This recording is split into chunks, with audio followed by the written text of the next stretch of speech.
I'm Maureen Tobin, and I'm so delighted to have you all here this morning. Thank you for coming on a Saturday, a summer Saturday morning, bright and early. It was so pretty when I walked out the door this morning. I thought, oh, this is a good sign. It's a bright, happy day.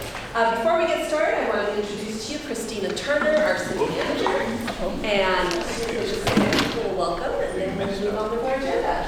Good morning, everybody. It's so great to see so many of you here. Many of you we know, some new faces for me. So thank you for being here. Thank you for caring. Thank you for wanting to be part of the conversation we want to have with all of you and with all of our community over the next really year and a half. So the discussion is really hearing from you and engaging you and the rest of the community. And today's sort of like the kickoff and the orientation. You're going to hear Maureen provide a slideshow talking about our city, talking about our services, looking at our budget, and really I think one of the biggest themes is fiscal sustainability. And so Maureen, turn it back over to you, and I'm going to enjoy listening to all of you because this isn't just a one-way sort of communication today, but it's certainly going to be a two-way opportunity for you to talk amongst your tables. So with that. Yes, okay. So I do want to say that this is meant to be a conversation. And so there is some information that I'm going to be sharing through a fairly brief PowerPoint.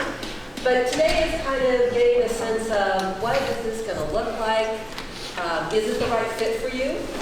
If you're not totally decided, if you want to make this commitment in this moment, that's okay. There also may be opportunities if you don't think you can commit for this whole next year to be a part of different pieces of it. We do need some people who are committed kind of for the duration, but it's a big commitment. So we'll talk a little bit about that. But please, interrupt me if I'm speaking too long or there's something that doesn't make sense. And we'll stop and we'll pause. I do want to keep it firm that we are done by 11 to be respectful of everybody's time. And so I will keep us moving along. And today is not the day we're going to get into a ton of details about the budget, about our services, really brief overview, just so we have a sense of where we're going to be headed and to get some input for you on how we're going to head forward. There's going to probably be a few slides that a few of you are going to go, oh, wait a minute, I do want to dig in deep on that. And what I'm just going to suggest to you and kind of set an expectation for today, if we dig in deep on a few things, that's going to get us off track. We'll make sure that those get recorded because we're going to dig in deep on lots as we go forward. But today is not the day that we're going to do that. Is that all right with everybody? I'm going to see who's nodding. Okay, good. All right, so the first thing that we want to do is introduce ourselves so we all have a sense who's in the room. And I guess I'll just start off myself. I'm Morgan Tobin, and I moved to Morgan Hill because at the time it seemed a little more affordable for what I was looking for. I had one small child, and very shortly after moving here, another one on the way, and it seemed like an awesome place to raise a family. And I just loved, the beautiful surroundings, the hillsides, places to get out and be in nature and hike. And something interesting about me that others might not know. Some of you know this, but not everybody. I am actually trained and used to practice as a hypnotherapist. So be careful. I might be hypnotizing you right now. That's how you fill the room. Okay, can we start here with you, David? And if you would just stand up so people can see who you are. David Lovato, new resident to Morgan Hill less than a year ago. Born and raised in San Jose, and was kind of done with the San Jose life. I wanted to move my boys who are 9 years old to Morgan Hill. Love the small town feel with surroundings like Maureen was saying, and I'm just happy to be a part of this. Something that people don't really know about me, I actually work for the San Francisco 49ers. Literally, I get paid to watch football. My job, my background, like before my current job at BTA, is emergency management. So I do a lot of the emergency management work with Homeland Security, fire, police, FBI at the stadium. So I get paid to watch football and wait for things to happen. That's kind of a fun job for me. Thank you. Hi, I'm Heather Perlich, and I moved with my husband back here. His family was moved our business back here, and we manufacture in Morgan Hill. And let's see, we really moved back so that our employees could afford it, because Silicon Valley was getting a little expensive. And let's see, something you might not know about me. I'm also basically a learning rancher and farmer over off of Edmondson, and we're having fun with horses and all kinds of vegetables and orchards in the state. I'm learning all about it. Brittany Sherman, Morgan Hill Chamber of Commerce. I grew up in South San Jose, went to San Jose State University, met my ex-husband there, who was a helicopter pilot in the Marine Corps. Fast forward a couple of years, ended up in North Carolina. My parents, in the meantime, had moved from San Jose over to Morgan Hill, passed the property over by Stratford, with horses and chickens and the farming and the gardening and all of that. So I ended up moving back here with my son. Absolutely love the community. Worked at the Marriott Hotels, worked for Frank Leal, now on board with the chamber and loving it. Fun fact about myself, I was a gymnast for 13 years, competed my freshman year at San Jose State University. Oh, wow. Good morning, my name is Nick Gage, and wanted to move to Morgan Hill. Back in '88, I was recruited up to Stanford from San Diego, and our kids were still in school at the time, in second grade and fourth grade. And I had a chance to live on campus while I was first recruited up. But we went to a small town field. So every weekend I would keep driving circles around Stanford, getting bigger and bigger. And I fell into Morgan Hill one day. And I called up my wife, and she flew up, and we said we fell in love with Morgan Hill. So that's why I'm here. We just wanted a small town environment for the kids. With the community of practice around that, and we've been here ever since '88. Something interesting about doing know. So I don't know if anyone has kids that have participated with Lana's Dance Studio. So I danced with Lana's team for a whole year with my daughter, and competed at tap dancing. And because of my age, we got thrown into the over 55 category. But we actually won second in the nationals. Not because of Dad, because my daughter's awesome. But So you truly do know how to tap dance. Maybe you can help me if I need to figure that out. Okay.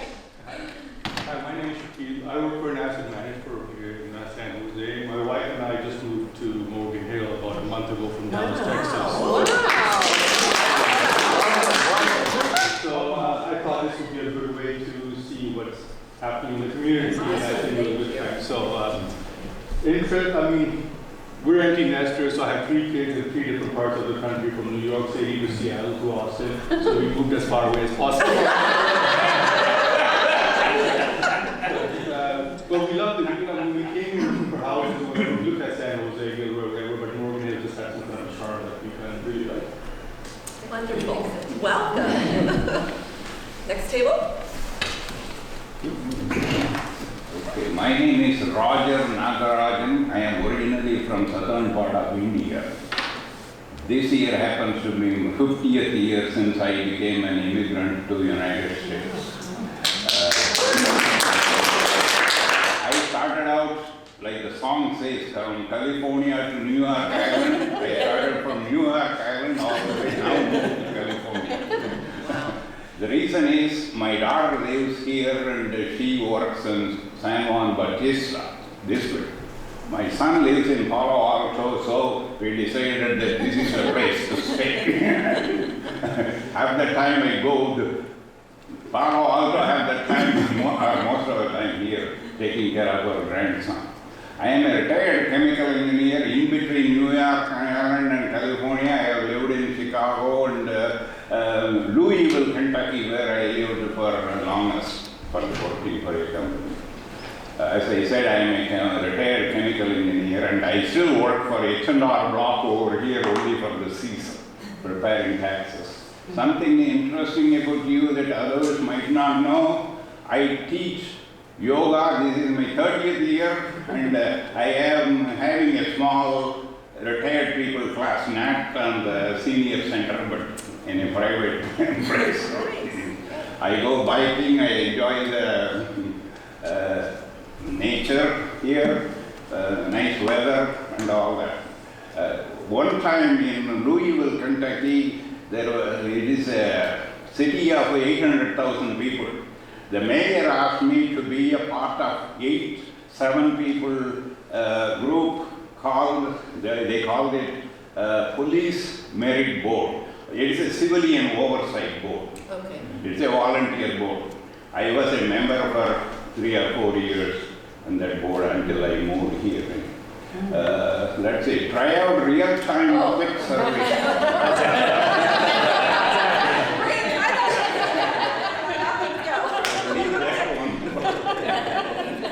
Okay, Brian?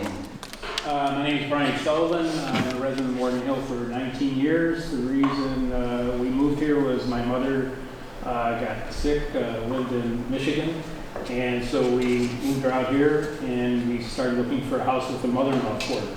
So when we moved here in 1980, Morgan Hill was the sticks. Highway 101 wasn't built and we had one alley, so we decided to move to Saratoga. So we moved out here. Something interesting you don't know about me, some of you may know, 4 years ago I stayed at my brother's house in Hawaii on Kailua Beach, and President Obama stayed there right next door. And so my bedroom was 10 feet from President Obama's bed for a whole week. That was Secret Service people. Just gonna say. Hi everybody, I'm Rick Kent. I'm CFO of Pyramid here in town. I'm also president of the Mission Ranch Homeowners Association. I love Morgan Hill. We moved here, actually I bought my first house here in 1982, believe it or not. I was here for about 4 years. I've been back about 20. I've worked at Wiltron, which we sold to Enritsu, Sidco for about 8 years, which was over on Monterey and Cochrane, and now Pyramid, which is on Madrone and Cochrane. I'm really interested. I've always loved Morgan Hill. It's a nice community. I grew up in Saratoga, actually. Went to school at Cal, so I've always been in this part of the Bay Area. And I'm looking forward to really understanding more about the economics, etc. Early in my career, I was actually with KPMG, did audits of Mountain View, City of Mountain View, West Valley Junior College, Cupertino School District. So got a little bit of experience in the finance realm, and I'm really interested in Morgan Hill and how we run our budgets. So, Awesome, we're gonna dig into that. My name is Pete Kutras. My wife and I moved here about 21 years ago. Our kids were out of the house. We were empty nesters. They said, "What are you doing?" And we said, "We're buying a bigger house." And there will not be anything left for you when we're done. So we have 2 adult children and 4 grandchildren. 2 of the grandchildren live here in Morgan Hill. So our concern for the community is both from our perspective as well as from theirs in terms of what they see for the future. Something interesting, probably very little, but I am the retired CEO for the County of Santa Clara. I know all of the cities very well, having worked with all the city managers during my tenure. And Morgan Hill always had a special place, and that's why we ended up here.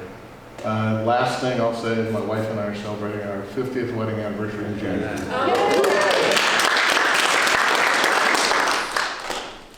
My name is Chris Heck. I think we moved here about 13 or 14 years ago, like a lot of people, born and raised in San Jose, and just moved out here. It was a little bit cheaper. I work in the IT industry. I actually work in Redmond Shores, so don't love the commute, but can't find it in my heart to leave, so we are here. And I guess something about me you don't know is I play bass guitar because I don't have time to do it too often anymore, so a lot of people don't know that. Okay. That's about it. Sue?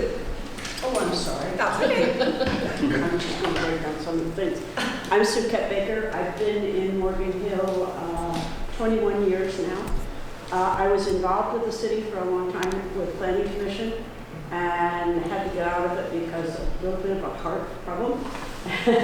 Anyway, bottom line is I'm still very interested in the directions that we take here in Morgan Hill. Housing being one of them, affordable housing being one of them. The things that I see on Facebook, not Facebook, but the neighborhood, whatever it is, Next door. where people are complaining about this car got broken into, and that one, and that one, and that one.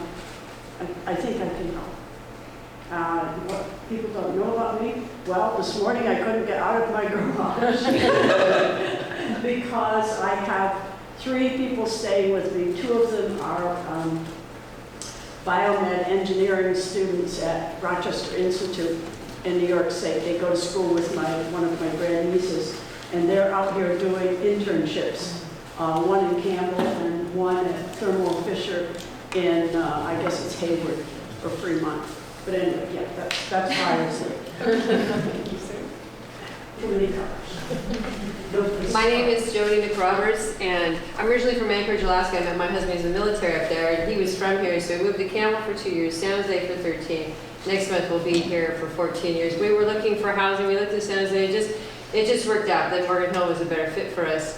And something interesting about me is that I'm trained as a financial coach. I help people with their personal, I'm not a financial planner, but I help people with their day-to-day budgeting. And so it's a real passion I have to help people out, you know, being a homemaker for many years and with my children and just needing to have that, that extra income come in. I'm just sharing that too because I want to know how I can help with the city to really, you know, figure out where can we cut, where can we trim, how can we work out all the financial stuff. So if you need help with your budget or someone else needs help, send to me because I can help them. Good, awesome, Steve. Hi, I'm Jennifer Tate. Lived here for 42 years. Moved from Walnut Creek down here. Been active in the community since the day we moved in. Haven't stopped, so that is why I'm here, just because I care deeply about. What you may not know is I grew up in the Air Force, so by the time I graduated from college, I'd gone to 14 schools, and having lived here for 42 years is unreal for me. I enjoy moving, don't get me wrong, but this is truly home, and so I want to participate in keeping it my home. I'm Steve Tate, I'm with her. Moved to Morgan Hill in 1977. I was one of thousands and thousands of IBMers who chose this community because you got a little bit of extra property for the money and that kind of thing. Moved here in 1977 and slowly got involved with the community and worked my way up and through mayor, which I left 6 months ago now, over 6 months ago now. And like my wife, I care deeply about the community and the direction it goes in, and so want to stay involved and help out and engage. Is there something interesting that we don't know about you? Yes, you're right around on that.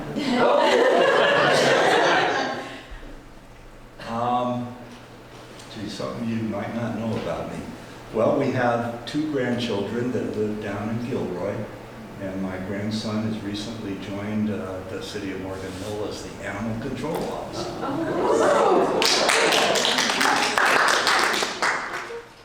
Hi, my name is Beverly Mercurio. I moved here, my husband and I and our children in 1978, right close, I guess it was a big migration back then. Beth might have been there, I'm not sure. But anyway, we lived in San Jose on a small little lot, and when we came to Morgan Hill, we enjoyed seeing open space, bought a property with an acre. We were mini farmers for a while, it was fun. And then that's why we moved to Morgan Hill. One thing about me and my husband is that our children are now grown, and we have a boy and a girl, and they married and each have a boy and a girl, and everyone lives in Morgan Hill. So I love it because that's very unusual to be able to have your children and grandchildren right near you. So I'm enjoying that. It's a good life. Before we go to this table, I want to make sure I don't forget you. Has everybody already gone around? Well, this table already did, so I just want to make sure I didn't forget you before we go to the next one. Alex Ronicic. This is going to, let's see, grew up mostly in San Jose since 1985, and then Morgan Hill was always like, where? Hi, I would just live all over. And then my wife got the itch about 5 years ago, and so we moved down here. Kendall Hills, right up against the hills there. And right when we moved in, there was a annexation type of a thing for the county, for the city. It's kind of how I got involved, and StateMorganHill.org. I don't know if you might have seen the things or signed the website petition, etc. So we kind of got together and helped to slow down that part. 3 kids. We're trying to decide if we're staying in Morgan Hill or not. So this is very important to us. It's kind of not turning out to be what we thought it was going to be. Something interesting about myself. Immigrant from, used to be old Yugoslavia, current day Croatia, Serbia, that whole thing, Bosnia, wherever we went. We came here before that happened. And I'm actually a skincare specialist. I manufacture skincare products. Train to teach doctors and other skincare professionals how to use them, what to do with them, and also do some day trading on the side. So, thank you very much.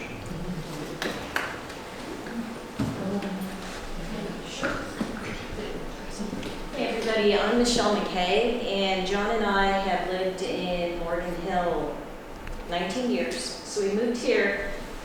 It's funny why we moved here. We were living in Mountain View, and we came to Morgan Hill one evening on a Thursday night, 2nd Street. If any of you have lived here for a while, remember they used to shut down 2nd Street and have a band at the far end, lots of kids, chairs, the ice cream shop, Book Smart, all of that.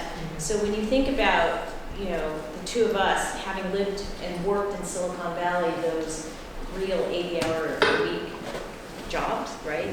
That it feels like I'm still doing now. We came into Morgan Hill, and he said, wow, this is really incredible. And a month later, we had purchased a home. Oh, wow. We hadn't even sold our other house. We didn't plan on it, but there was something about Morgan Hill, and it is changing, but I still feel that there's something there, right? It's the same thing, and if you look north, they're changing a lot faster than us. So we moved here 19 years ago. We love it. Something you don't know. Oh, I'm highly competitive. But not with, not with others. Like, for instance, if there was a race, I would, Caitlin win or something. Competitive with myself. So, I don't know if maybe you guys know that, but it is. So I love to motorcycle. And I would one day love to be on the Laguna Seca track and ride it and win. Don't just ride it, just ride it. Yeah, or just ride it. No, I gotta win.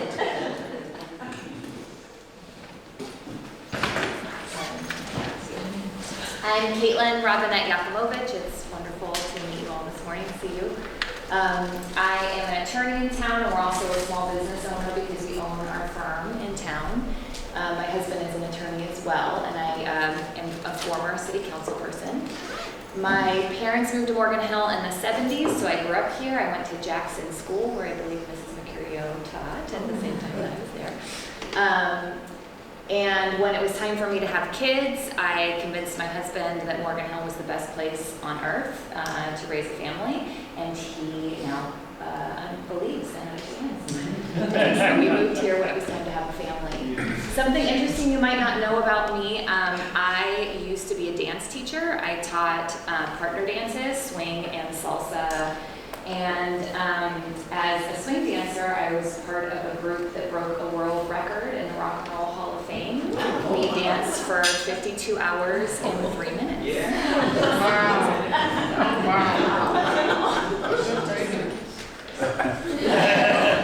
Hi, my name is Cecilia Ponzini. I moved to Morgan Hill in 1968, so I've been here for 51 years. I came out of foster care, so I did not have a choice, but I'm so honored to have ended up here. Started a family at a very young age.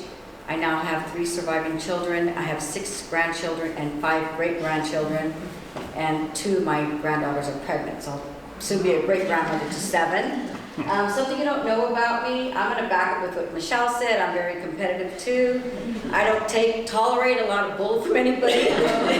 So, I mean, I think a lot of you know that already. I attended Obama's inauguration, and I attended Michael Jackson's funeral. So those 2 things I have a lot of memories and scrapbooks of. But I'm honored to be here. I'm very much into Morgan Hill. Like I said, I've been here 51 years. I've seen Morgan Hill when, you know, it was very different at another time. Today I look at Morgan Hill and still love it, and want to continue to see the beautiful things that are happening downtown and in surrounding areas. So thank you.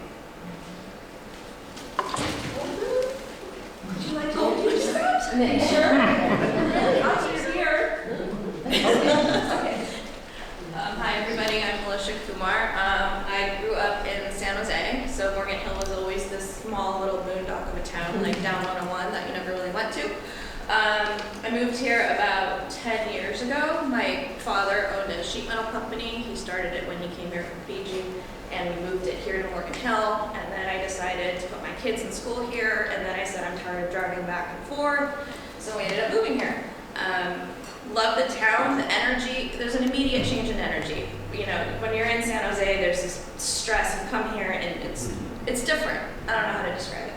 I serve on the Planning Commission now, and something you don't know about me, I love Shakespeare. I go to the Ashland, Oregon Shakespeare Festival every summer, and I've been doing it since I was 15.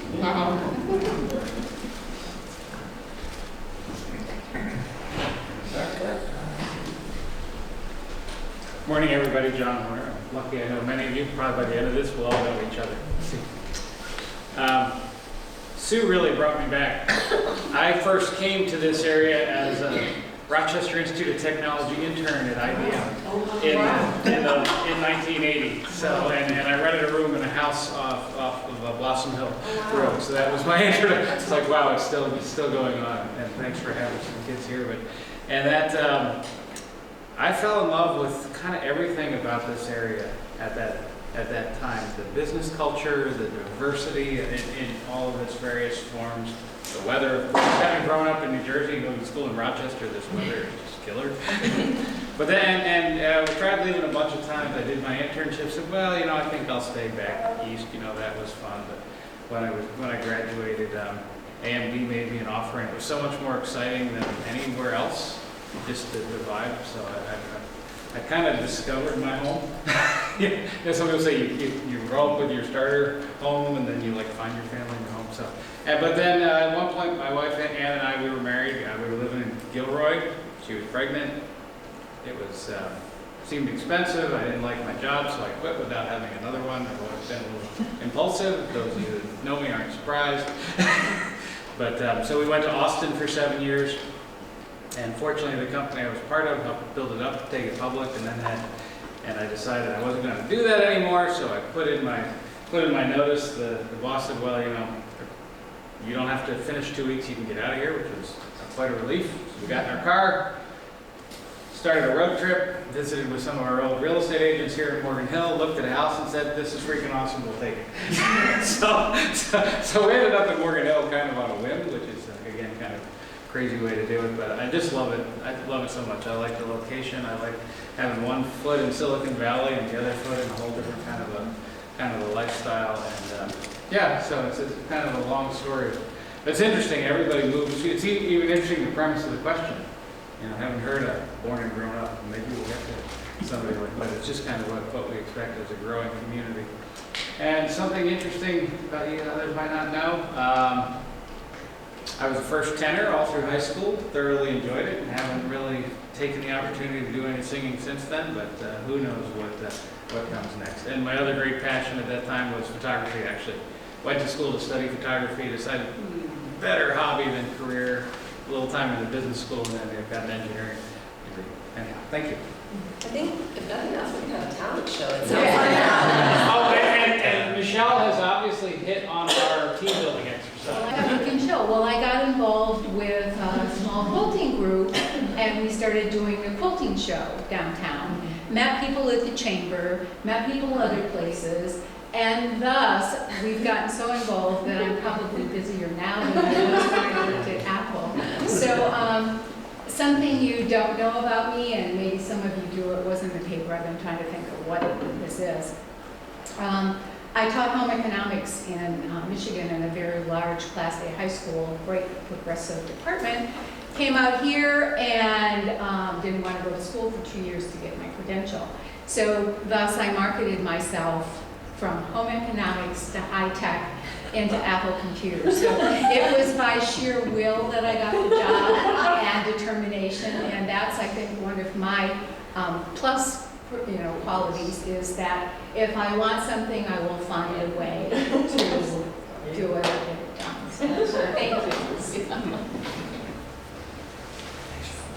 Hi, I'm Beth Lyman. We moved to Morgan Hill in 1970 because we wanted to be closer to IBM where my husband worked. Can you guys hear me? Yeah. Okay.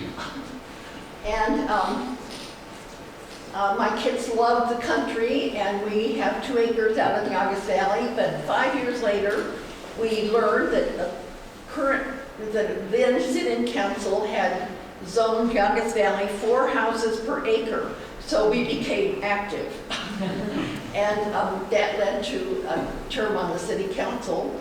I'm very surprised that I have my current next door neighbor, Yvonne, here, my former next door neighbor, the Cunninghams in Saratoga, and my gosh, it's kind of old home week here. I taught historic preservation at San Jose State at a 1 class for 20 years, and I also worked at the county, and my former boss is here.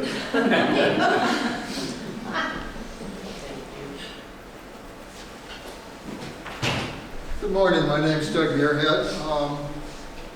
I'm in Morgan Hill by accident. I was a computer programmer, system administrator, and in 2001 the jobs went away.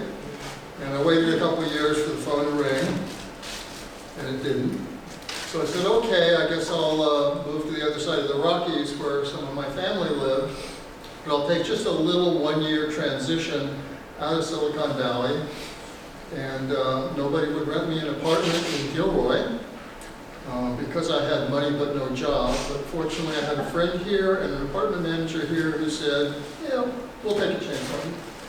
So 15 years later, I get invited to talk about the future of Morgan Hill.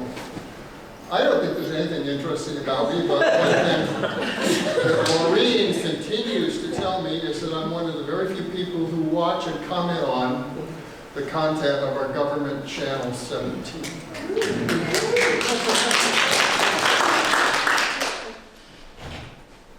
So my name's Yvonne Randolph, and I moved to Morgan Hill because probably the worst week in my life. My husband and I lived in San Jose, and we had a home invasion. And we were eating, it was a horrible week because we were eating this chicken that somehow had E. coli on it. Every time we ate this chicken, we were sick, and then the next day we had a home invasion.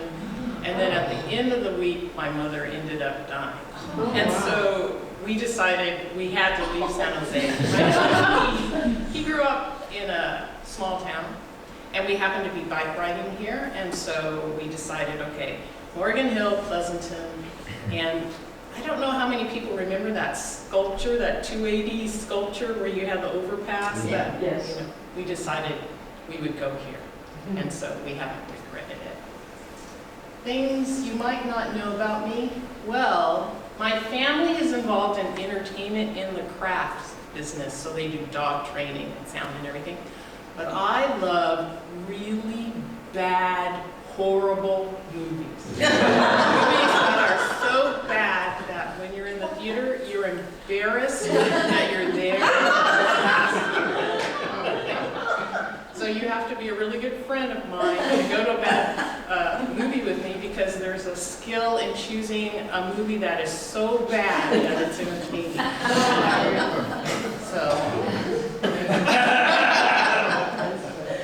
But I'm really interested interested in being a part of this group, so looking forward to it. Well, my name is Ava Geddes, and I'll take the flip side of your first weekend, or your week that brought you to Morgan Hill. My husband was in the military at the time.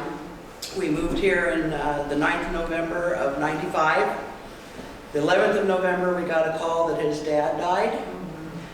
So he obviously took off back to Florida to help his mom deal with that. I stayed behind because we were expecting our household goods to be delivered. They were piled up in our house. Monday morning, the home construction people came to attach our air conditioners and set our house on fire. So that was our introduction. Like I said, my husband was in the military at the time, and he retired in '97. And he said, "Where do you want to go? What do you want to do?" And I said, "Well, I don't care about you. I followed you around for 21 years, now it's my turn." And we stayed here because I really love my job. I work civil service for the federal government for the U.S. Army up at Moffett Field. Done pretty well up there and really enjoyed the job. In the meantime, I got really involved with mostly cat rescue down here in South County. And that's probably the big thing that you might not know about me. I am very active in that. I do a lot of trap, neuter, return.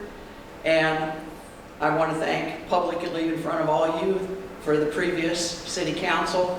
They were amazing over the 3 years that we worked together to try and improve the animal services here in town. So I thank you all for that.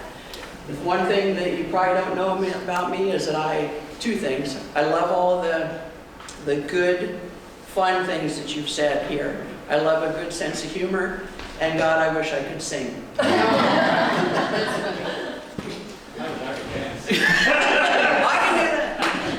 I'm Chris Gioni. I give the disclaimer that I work here. I'm the Public Services Director for the city, but I have lived here for 17 years, and actually me and my wife moved here. We knew nothing. We knew a little bit about Morgan Hill, but almost nothing. We were living in San Jose, and we moved here because we wanted to buy a house, and we couldn't afford to buy a house in San Jose, and we thought we'd end up moving back somewhere later.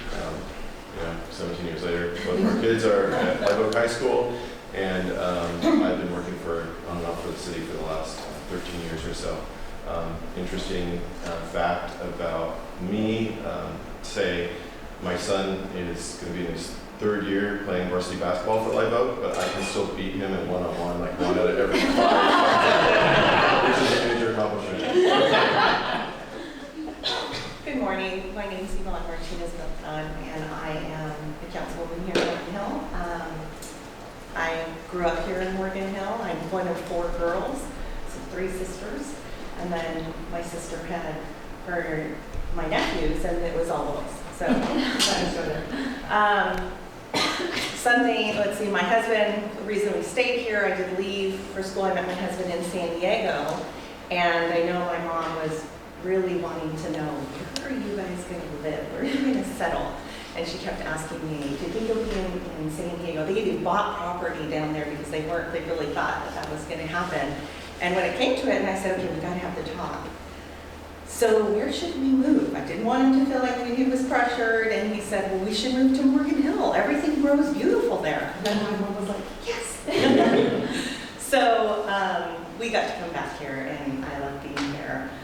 Something interesting, I guess, about me, and one thing since I'm certainly not a master at it, but I love scuba diving. And when I was living in Thailand, I got my license and learned how to scuba dive, and I love it. It's fantastic. So thank you all for coming and sharing your stories. I've enjoyed hearing everybody's different story and how we're here, and I think it's so wonderful what we have just in Morgan Hill. I think we realize how great that we have it. And certainly, not least, but last, full disclosure, work for the city of Morgan Hill. So it was in 2001, I was working in San Jose in the the private sector after having worked in public accounting, working crazy hours, doing a Securities Exchange Commission reporting, so just crazy deadlines, news releases, and so forth. And so my husband at the time was sort of in charge of finding where we were going to buy a house. And so he did all of the due diligence, and everything was narrowing down to South County. And I just thought, how is that going to work? I didn't have kids at that point, but how am I going to work these hours and then have kids? And what clinched it was, amongst other things, loving this area, was the sign that said, "Drive a little, save a lot." And that was like, when I saw that, I was like, I like that. And so we bought a house in Gilroy and absolutely loved it. And we were in Gilroy up until 2017 when I became the city manager. We had always wanted to move to Morgan Hill, but as you all know, it's more expensive than Gilroy. And so absolutely love Morgan Hill. Something interesting that others might not know, gosh, I'll disclose a couple of fun little facts about me. I've always had this balance of being in school very studious, but then also enjoying adventure. And so, born and raised in Santa Clara County, so I have friends that, from elementary school basically. Two friends, one is an attorney up in San Francisco. I've known her since 9th grade. The other one's 6th grade. Susie, she's an administrator at Notre Dame High School in downtown San Jose. In high school, we were studious, but I wanted to formalize our friendship, and so Anusha, Christina, Susie, ACS, so I made them buy lab coats for our physics and chemistry class, and we got little monogrammed ACS so that we were very formal and official for our lab experiments. Still great friends to this day. Now we get to enjoy spa days and kind of time away from work and our children. And then the other adventure side, bungee jumped when I was in, probably high school, and backpacked throughout Europe after I graduated from college. I had the job lined up, took 3 months off to study for the CPA exam, and just grabbed our backpacks, open-ended ticket, no end time, and just went through Europe and just seized the moment. Okay, awesome. Well, thank you all. And I know this is a time-consuming thing to do, but I think it's really important because it's good for us to know who we all are and to get a sense of the people who are here in the room and are interested. So thank you, because it does take a while to do that. So the next thing we want to talk about, and we've kind of given you a highlight in the information we sent out, but why are we doing this? Why engage Morgan Hill? Why have a community advisory group? Why have people come to the table and talk about these different things? Why launch communications out into the city? And there's a brief overview that I'm going to go through with you. Again, as we go through these slides, there's some things that you probably will want to dig into. We're not going to dig into them today, but some of the things we're going to dig in as we go forward. So, the city has been a good financial steward. And we've demonstrated that in many different ways.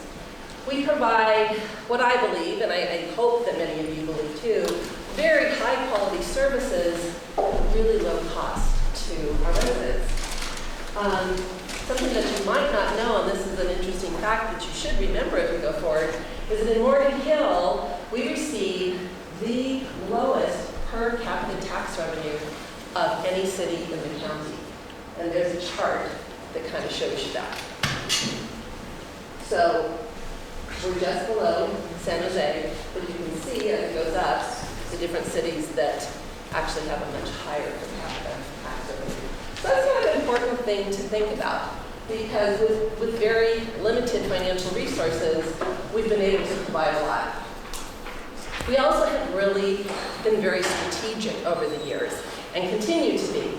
Knowing that we have limited tax revenue, we've looked for ways that we could continue to provide quality services without new funding sources. A big part of that has been partnerships. We, especially the last few years, have become very active in pursuing grants and very successful in receiving them. We've got an economic blueprint that is really now guiding how we're moving forward in relation to our economy and bringing businesses here. And we've done a lot in relation to modifying the employee pensions and the costs of the city. Also, we've continued at every opportunity to look at our staffing levels. And today, our staffing levels are actually lower than they were 10 years ago if you compare them to the population. So here's just, to go through this in a little more detail.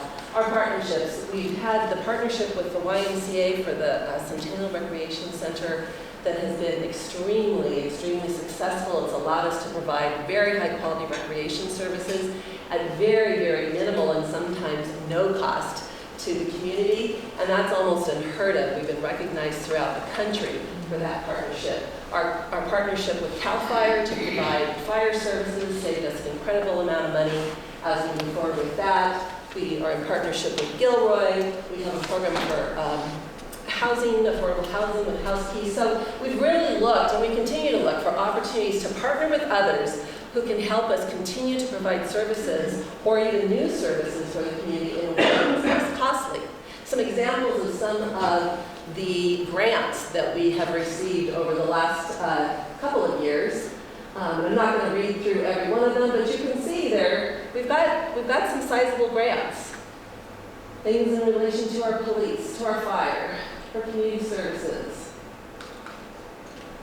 In relation to economic development, just to give you a little did you know, and we'll come back to this and dig into it later, but new businesses in our community are important and help provide revenue, but sometimes, that abstract talking about the dollars and cents isn't as clear as looking at what does that actually mean? So a hotel is worth 1.5 police officers in this community in terms of the revenue that it generates for the city over the course of the year on an annual basis. A dealership, a car dealership, 2.5 police officers. So, kind of interesting to put some of that in perspective as we move forward in this conversation. This just gives you an idea of where our personnel is, our staffing over the years. You can see before the economic downturn, we were up at a little over 202 full-time equivalent employees, and now we're down to 192, kind of gone up and down. And we look at adjusting things. We just eliminated actually 5 or 5.5 full-time equivalent positions this mid-cycle budget time. This shows you where our police officers are in relation to the rest of the county. And you can see that our staffing for police officers per capita is on the lower end.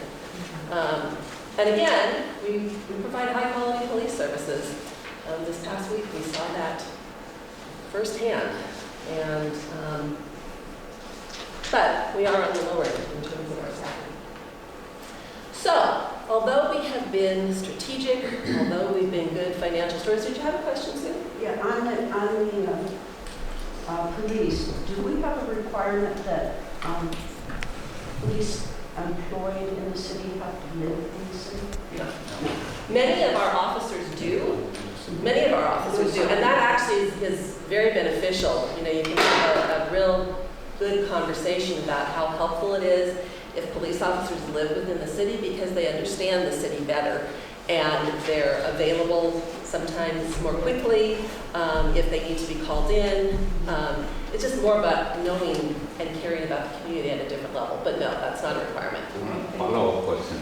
In Louisville, Kentucky, they had to live in the city, but then some of them are living in suburb but taking their cars, police cars, to their home.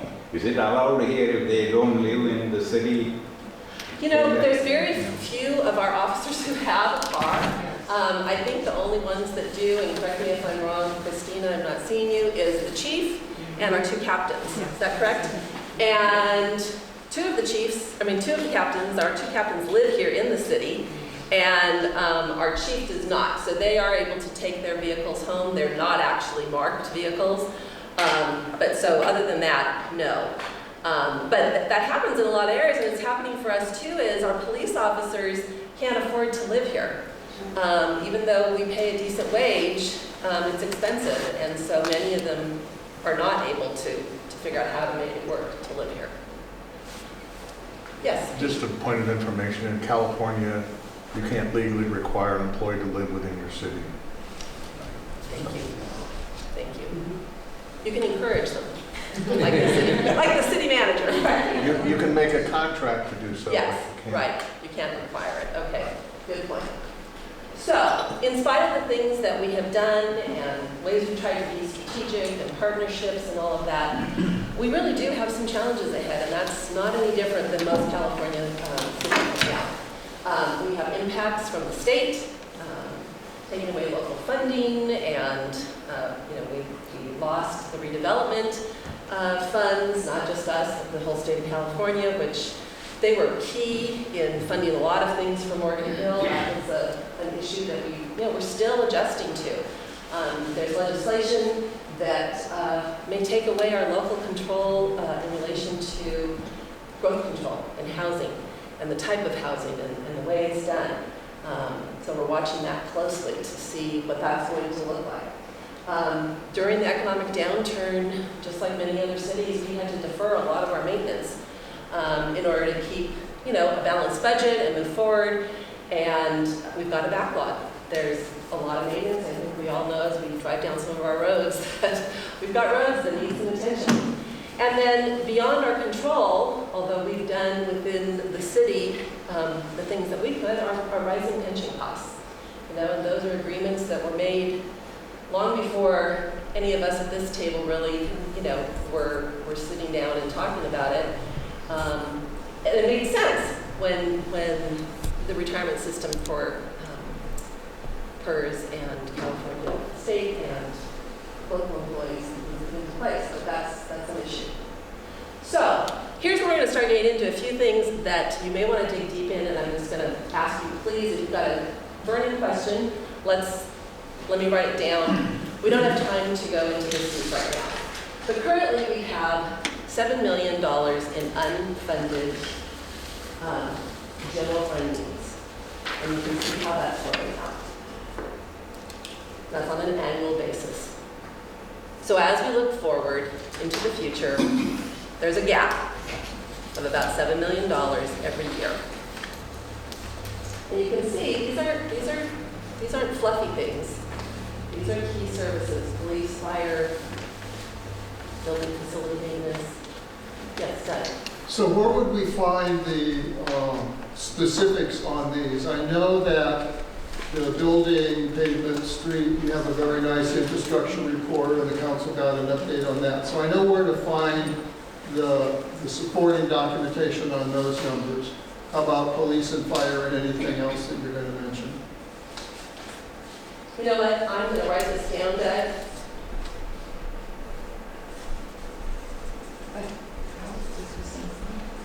Pardon? Some of these supporting documents are probably in the budget review that we Do you want me to answer, Marie, or we just have a table question? I'm going to write it down there because it's an important. Yeah, that's fine. Yeah, we do have it, and some of it's in our mid-cycle budget review, which is going to be one of your homework assignments. And the public safety master plans, and then our reports afterwards to the council. Yeah? Okay, all right. We have other considerations as well. Our development services fund is going to be needing support. As I already mentioned, we have state legislation that is out there that is, requiring us to, even though we've done a great job of providing affordable housing, is requiring different levels that we're not going to really have a say in. And so that definitely is changing how we've got an over 40-year-old growth control system. And even though I know sometimes there's conversations in the community that suggest that people think we don't have growth control, we actually do. Yes. And, there's things that are going to change in relation to that very likely going forward.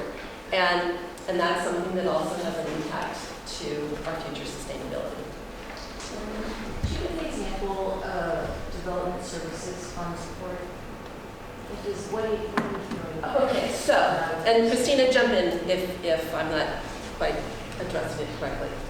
So, development services is related to the new development that happens in Morgan Hill and the fees that we get, the impact fees for those services.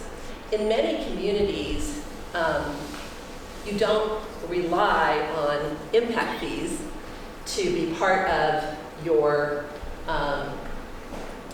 operational budget, correct? Well, it's not impact fees. To be be clear, impact fees are for capital projects, not new growth. Okay, go ahead, Chris. So basically, the development services are planning, building, and engineering, and so the sort of things when you come in for a permit. And so we try to recover the costs of our service through user fees, but not everything is 100% cost recovery.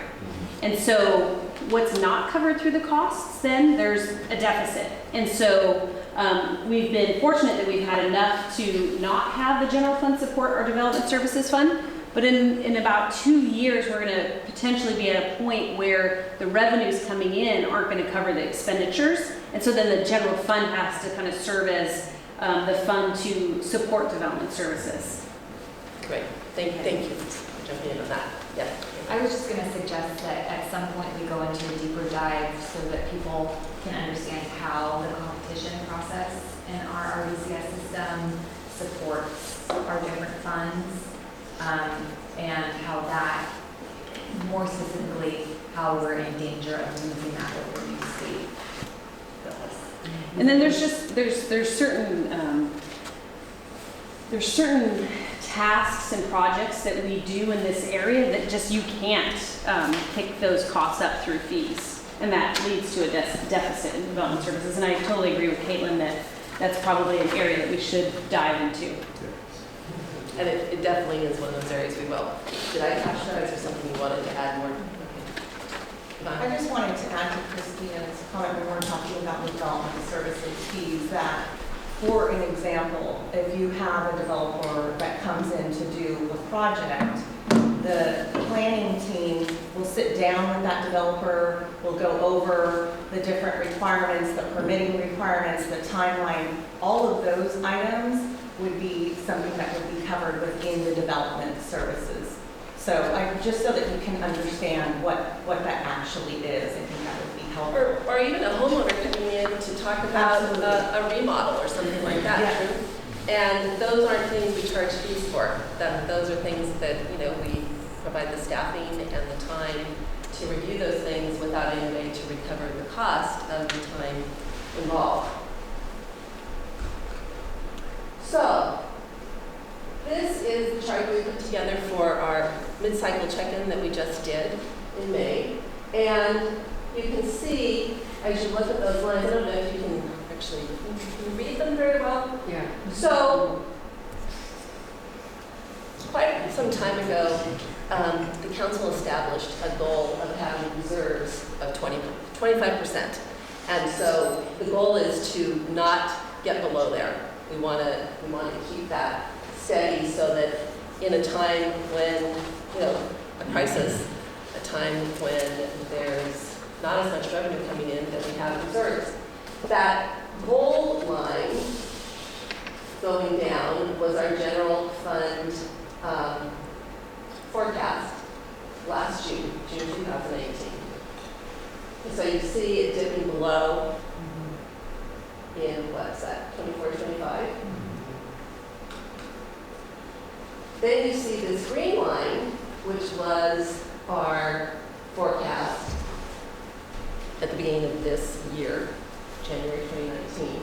And you see that it looked a little bit better there, but that it also is going down and it is below our reserve levels in 26, 27. You look at this projection now, which was our mid-cycle update to the council and to the community just in May. And that is the red line. And there's a few factors that are part of this now. One, we had an auto dealership that we thought was going to be coming into town. And that's a significant revenue source for the city. And that whole situation fell apart. That's not going to be happening. We were anticipating 2 hotels, new hotels, that right now are on hold because of a referendum that occurred, and that's going to be something that goes on a ballot in March 2020. The general fund is where all of our tax revenue goes into. Most of the general fund can be spent, is discretionary. So the council has discretion on how it gets spent. most of the general fund is spent on public safety, so police and fire, and then a lot of the other operations that we have. And so this basically represents how much money really the general fund has in the bank. And so you can see the decline. It's based on percentage on this chart. I think that's all I have at this point. Maybe just to be real clear on the last question, the 7 million of unfunded, the unfunded pieces is not included in this graph, right, Maureen? Because this is our, so that 7 million, if you add that, which I think there's some slides that will show that, bring it down lower. There's 7 million not. I have a question. So in this projection, did you take into consideration, you, let's say, lost 2 hotels and auto dealerships, but the unknowns that might come up? So there are conservative things that are so if we look at sales tax, for instance, one of our primary sources of general fund revenue, it factors in assumptions about businesses that we know are going to come about and go live, over this period of time. It also reflects known, just trends within different sectors. We do show still an increase each year in the sales tax, but it's a less steep increase, if you will. So in the first few years, the increase is higher, and then that kind of goes down a bit. This does not factor in, let's call it the next Great Recession or even a recession.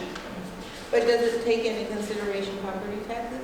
So this takes into consideration property taxes plus a slight increase in property taxes each year.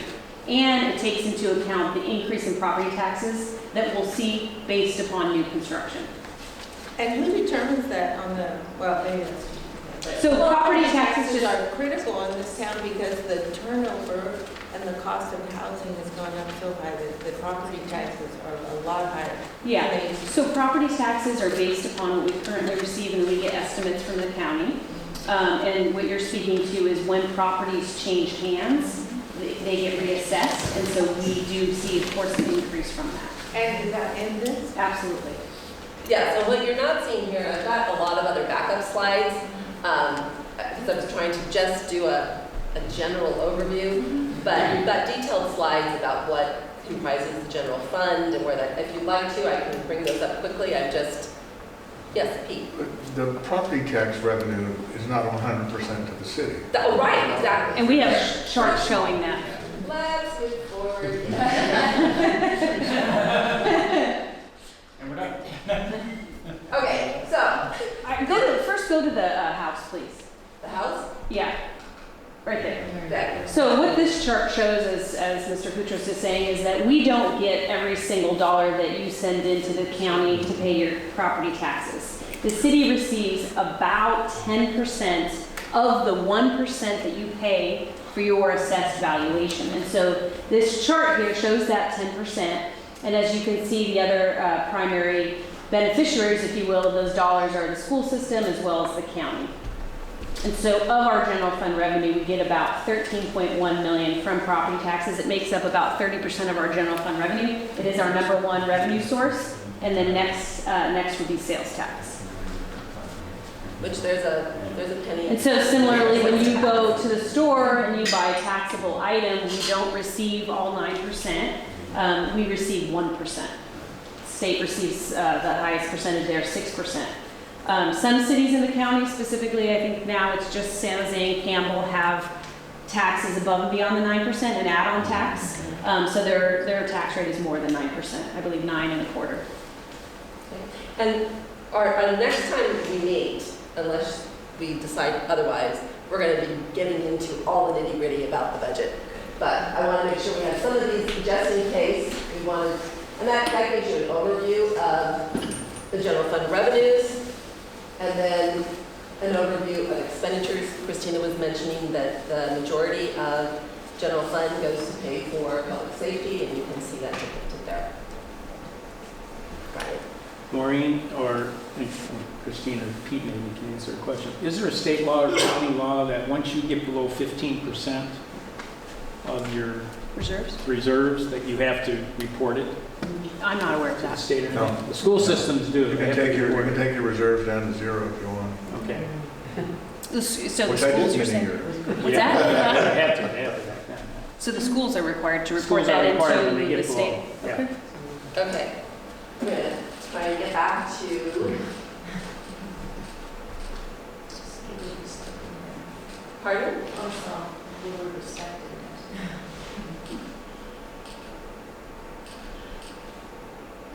Okay, so, thank you, Chris, for reminding me that that last chart did not have everything built into it. So this is the chart that builds in the funding gaps. Some of them. Some of them. So basically, what Maureen just added on now factors in 3 additional things. So based on our public safety master plan, you could see police effective 1920, so increased officers. And then for fire, we have, because of an agreement, the need to construct the 3rd fire station. And so we do have majority of the construction dollars set aside for that. But what we don't have is the operational dollars to staff the fire station. And so that's reflected up there. And then the other item is the development services. And that's just showing that if we do see the deficit in the development services fund, the subsidy, if you will, kicks in 21-22. Now, as Chris pointed out, this doesn't show the additional resources needed for our deferred maintenance, for our buildings, and the other components of that $7 million amount. And so just with these things built in, you can see that now we're looking at dipping into reserves as early as 21-22. So that's a fairly significant slow downward in 2 years. If we do these things. So if we were to move forward with what the master plans recommend for fire and police, yes, we're looking at that. There probably isn't a whole lot we can do in relation to development services in this moment. So the development services support from the general fund is likely going to happen, right, Christina? Yeah, I mean, it's really going to depend upon what happens with housing and how, and we're working on those numbers right now, if some of the bills that are going through pass, what it means to the development services fund as well as the general fund. But that subsidy, I think, is based on about $500,000 to $600,000 a year. So,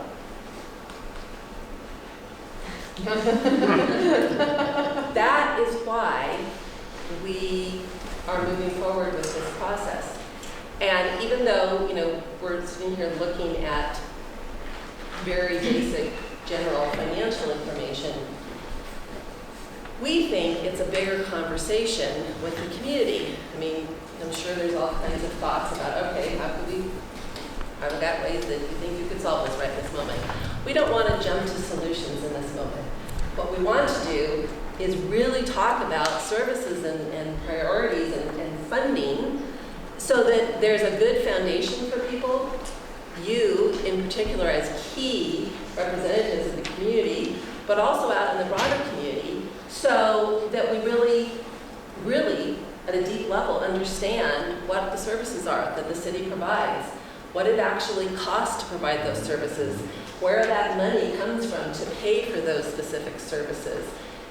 We've shared the projections, but getting into the detail of that, but providing first a foundation about services. Let's first understand kind of how the city actually operates, what those services really are, what it's all about.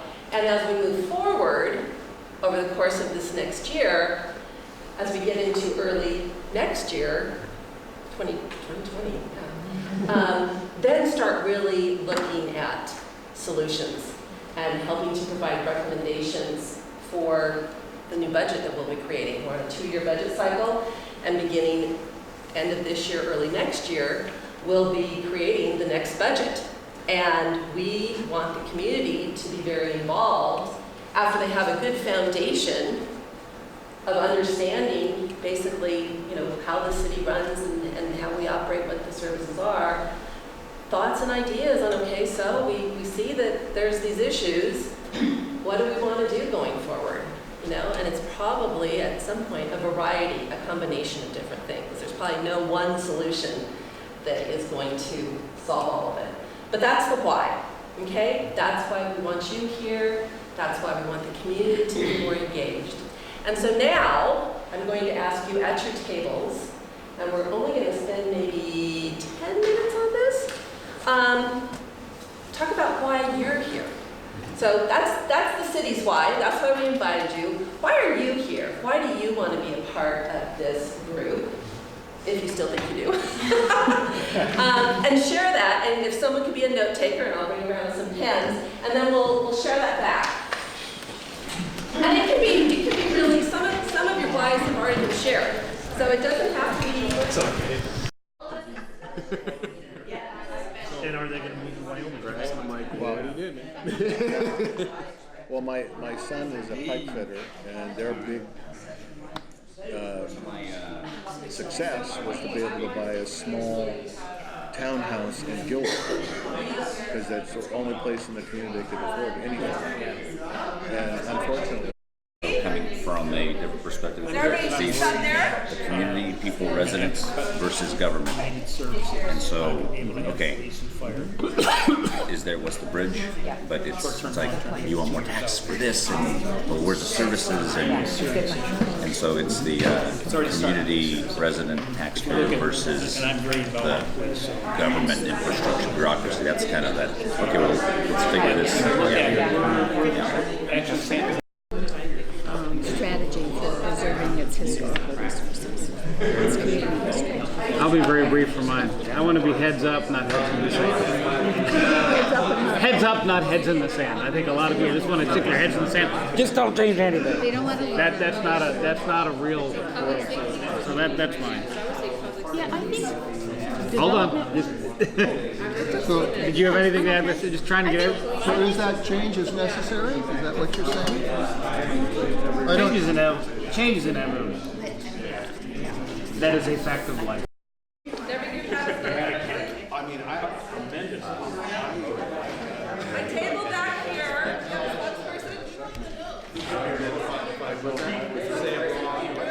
I wrote, so somebody else has to be a spokesperson. Okay. I'm the scribe, somebody else has to be a spokesperson. I don't do well. You can tear it off. They're all sticky things, I think.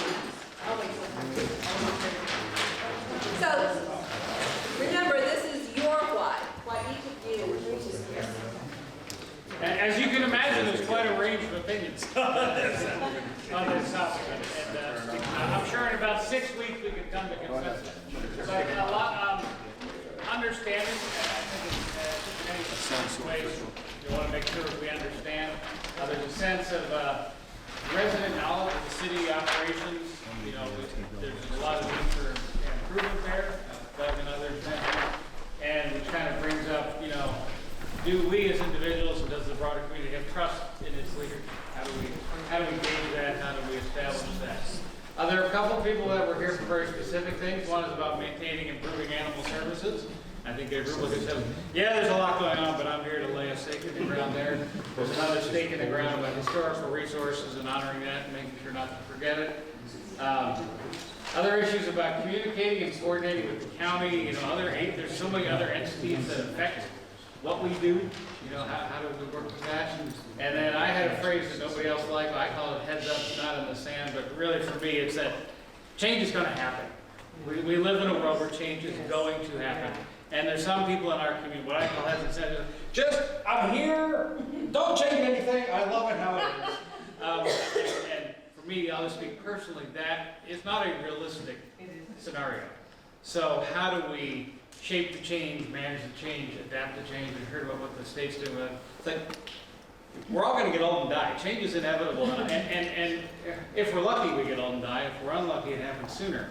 But we see there's this kind of, I like it how it is. Don't change anything. For me, that is wildly unrealistic. So I'm here to be part of, you know, the conversation. How do we shape whatever we're going to change?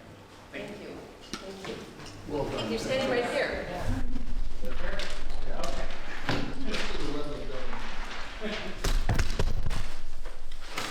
right, so for our group, we believe there is a serious budgetary problem for the city. We're very concerned that we may have to cut services, and those services are vital to our community as it exists today. We're concerned with the future of our community for the next generation. Frankly, it's our duty as residents here to be be here and try and help give input to the city to solve this. We are going to be digging in as we get into the budget, into the projects, what projects are out there for the city, what opportunities exist, looking at a balance of potentially cuts and or revenue for the city. In the end, what we think we're going to face after this process is a question for our community is, are we willing to pay for the services we receive? And if not, what are the consequences of that? That's our group. Okay, thank you. Group back there.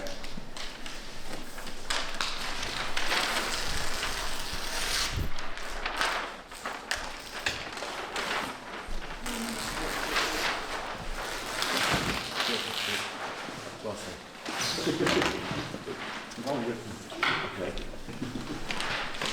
So the first thing we talked about is that a lot of people are unaware of the RDCS, like example, when we had the recession and then there was the extensions given on for all the developers on building projects, and then we had these years with all these projects, and people were saying, I don't think the city's following the plan, and they just were unaware that no, these had been given extension.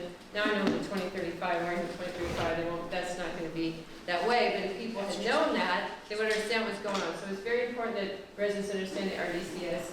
And then one person said they want livable and affordable housing for seniors, you know, that preferably single story or multi-story that has that elevator, something that's good for seniors. And then also how to attract businesses to Morgan Hill, as we were seeing that brings in a lot of good revenue when we have the good businesses. Someone else said just having a balanced budget, maintaining that, and taking care of the infrastructure, the deferred maintenance on roads, etc. And then also asking about the hard question, how do we find funding? If that means to raise taxes, we need to address this issue. And then the former mayor said, public safety, it's all about public safety. He wants to make sure we have the police officers and the firefighters that we need in the city. So, thank you. You guys ready here? Yeah. Caitlin's still adding. Oh, the competitive one. Right, yeah. I was kind of expecting a PowerPoint. We almost did. I'm trying to let other people be in charge, John. Okay, so the first thing that was said was because Maureen said so, and I thought that was not Cecilia said that, but I do think that it touched on a really important thing, and that is because as community members, when somebody asks you to do something, you respond to the call because we do it for each other. And so if Cecilia's foundation needed something and she came to Maureen, Maureen would be there. And so when Maureen asked her to be here, she's here because this is what we do for each other. So I did think it was an important point. Passion for the community is something that Malaysia talked about, you know, again, where the call was put out, and so we're here. This was something that we all of us said, educate ourselves so that we can educate others, and I think it was touched on a little bit earlier about next door, and you know, that we really want to make sure that we have the right information so we can help correct that information that we hear out in the community, which I think is incumbent on all of us. To promote transparency, this is something that I also share and something that I care about. I think that more information for the community can't do anything but benefit us, and that getting more people to come to the table with the right information can only help us. This is a little bit more personal because I'm a little bit further down the rabbit hole with everybody, but because I have a belief that a tax measure is dire. As you can see, we've got a couple years before we start plummeting down, and so I think that we need to get on this as quickly as possible. But I think that a successful measure is going to be dependent on community outreach, education, and input from the community. So not just the people that are already on board, but the people who aren't on board, getting their input. Desire to build trust, again, is something that I always care about. And then the thing I added is, as I'm hearing what everybody's priorities are, animal services, public safety, affordable housing for seniors, all of that is going to be dependent on the bottom line, because we have unfunded liabilities that are legal liabilities that have to get addressed first, even if as a community we don't prioritize them, we legally must prioritize them. So the other things that we care about and the other things that we want can't get done if we don't address this first. Thank you.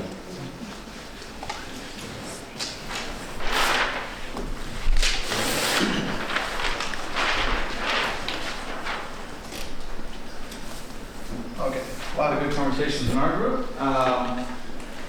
Pretty much what we talked about was some of us in the group have a big sense of civic duty, community activism, no matter where we end up. Personally, me, anywhere I land as a new resident, advisory groups, commissions, things like that. I'm running for HOA board in my brand new community. It's just who I am. I need to be a part so that I can have that conversation. A lot of voices produce better outcomes. A lot of us are, like I said, new residents. We just want to be engaged. We want to be informed. We want to know what's going on now, what's going to happen in the future. Where's my money going? I love that.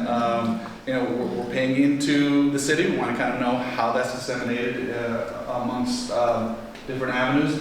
And really we're talking about how people need to show up. You know, we get invited to these meetings, or it's promoted that a meeting's happening. If nobody shows, or it's a group of 5, that 5 is the only one heard, and we have to live with the results of that conversation. I think we heard it from a lot of groups, misinformation, the next door, the Facebooks, the Twitters. How much of those comments are misunderstood or just general uninformed opinions? City and business communication, we have a couple of business owners at our table. They want to make sure that those conversations happen, that there's a good conversation that goes on between the city and businesses. Offer contribution, again, that comes back to that civic responsibility. Some of us have it. We want to be an active member of the community, not just show up to all the fun stuff, but be a part of the planning of those fun things and not so fun things. My home, and I want to get involved. Again, that's that, you know, I'm here and I don't want to just, like I was saying in my group, I don't want to just sleep here in Morgan Hill. You know, my job's in San Jose, but I want to live in Morgan Hill. Love that I'm walking distance downtown, and so much goes on there. That's personally just for me because of my kids. I love that part of this community. Rumors about what's going on between government and the community. We want to make sure that the more community is involved with government decisions. So that's one of the reasons why we're here, help spread the accurate information. Man, I love Nextdoor. Part of my job is to put information, and I read none of the comments. Here, I'm just going to leave this here. I read all the comments. And diversity. You know, our city is growing. We have, just in my community alone, multiple generations are living in households now. And I think we talked about grandkids now live in the city. We all have different versions of what we'd like to see the city become. So the diversity in Morgan Hill alone is hugely different from what it was, you know, maybe 5-10 years ago. That's it. Thank you. All right. Those are all wonderful whys, and I didn't hear or see anything that wasn't very much what this ongoing conversation will be about. At some point along the way, we'll touch on probably everything that got mentioned. I'll try not to be bossy about telling people. But I mean, we did invite people, right? We invited you to come. Good job of it. And I guess I would encourage you to invite people to pay Yeah, if attention. there's somebody that you know about that should be sitting in this room right now, invite them. Yeah. July 27th? 27th is what we're looking at for the next meeting. I Yes. think I need to hear more for people who don't have as much time as the commitment that was on, that link said. Because I have a few people that really are great people and want to be involved with that commitment. I think you mentioned that there. Yeah, because I think there is an opportunity. I mean, these meetings will always be open, and so anybody's welcome to come and listen in, for sure. And just kind of follow the process. You know, like everything, we're videoing this. That'll be available for people to look at and watch. All of this will be transcribed and be available. So there's those types of things. And then I think in this moment, I actually don't know what to say in terms of the complete evolution. But I think if it sounds like too much of a commitment now, maybe there's people who feel like they really do understand about services in Morgan Hill and they'd really like to be a part of the budget process as we get into next year.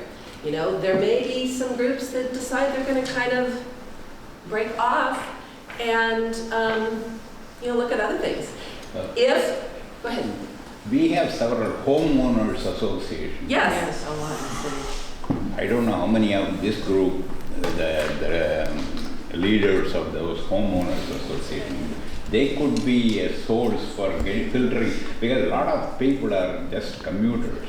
Right, They right. don't, they have a family, they don't have time to, but they are the I ones used to who be there. bring- I remember commuting How long to get distances to with small that? children. I didn't care unless it was roughly impacting me. Yeah. Yeah, how to get to them, one idea is that get to the homeowners association people involved and then through them get to the residents of that particular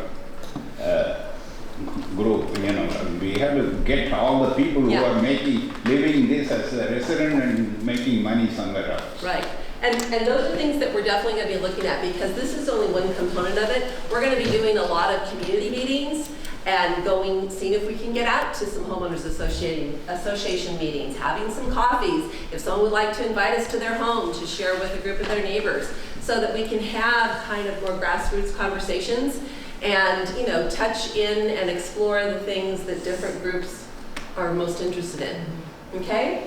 Yes, Cecilia. I mean, if somebody wants to host something at their home and invite everyone, would you be willing to do that? Potentially so. Okay. And I think as we go on in this process, Caitlin brought up that she believes we're going to need a revenue measure. And that may be true. If that is a decision that gets made that the city's moving forward and revenue measures have to go on a ballot, there will be a need for people who really believe in that to get behind it. And that is something the city, I can't go around advocating for a tax measure as a city employee, but community members can. So if that's part of an ultimate solution, there will be a need for people to do that. And that will need to definitely take place in homes and other places where city employees are not.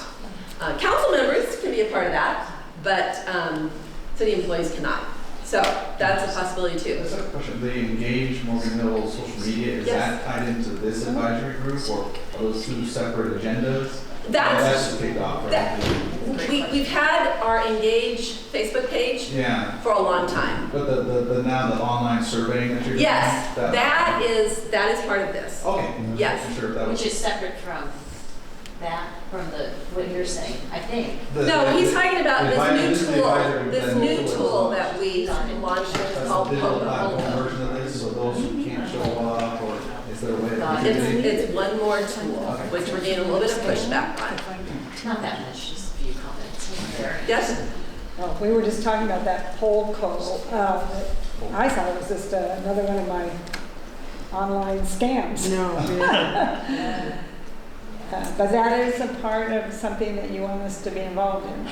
For information. It's another way to collect information and to share information. It's primarily a surveying tool.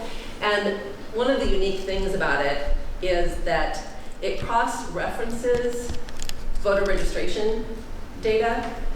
And so if you provide the information, your name, and your zip code, and you can even provide address and so forth, it starts to give us a sense, one, that people who are responding actually are either not registered voters or are registered voters. Two, where in the community do they live? And as we move forward, we're going to be getting very specific about some questions. And so maybe in the area of the city that I live, the roads are fine. I'm not worried about that. But maybe somewhere over here, that's a much higher priority. Or maybe we start to realize, wow, in this area, there's a need for more information on affordable housing. I don't know. So that's what that tool allows us to do. There are many different types of tools, for sure. There are plenty of tools that you can use anonymously. Anonymous feedback isn't really all that helpful. When you're really trying to dig in and look at information and understand what it really means. And on most of the tools out there, and because of the social media, people from across the country can respond on something. And that has happened on many things. And it's silly. It's like, why would someone care? Maybe they used to live here. But what we want to know is the people who live here in Morgan Hill, if you're a voter, you're a participating citizen in what's going on in the community. So it just helps to kind of, get a better clarity on what's going on. And we did receive a grant, which is awesome because we did not have budgeted It's not a hugely expensive tool, but we did not budget to have a new engagement tool because we have a lot of good ways we engage with the community. But all the ways we engage with the community are they're awesome, but labor intensive to decipher the feedback or to quantify it or tally it up. Literally at one point, I was taking responses that we got. This was when we did our complete street project through downtown on Monterey Road. I literally took every single piece of feedback we got, tried to categorize it into the concerns and so forth and tally it up so that there could be something reasonable to provide back to council, because the feedback was coming in a way that, here, council, look at hundreds of pages of comments. That's not particularly helpful. So this is one tool, one way. It's not the only way. So, can you share this PowerPoint system with us? oh yes, absolutely. And it will be online. Okay. Okay. So we're starting one. Yes.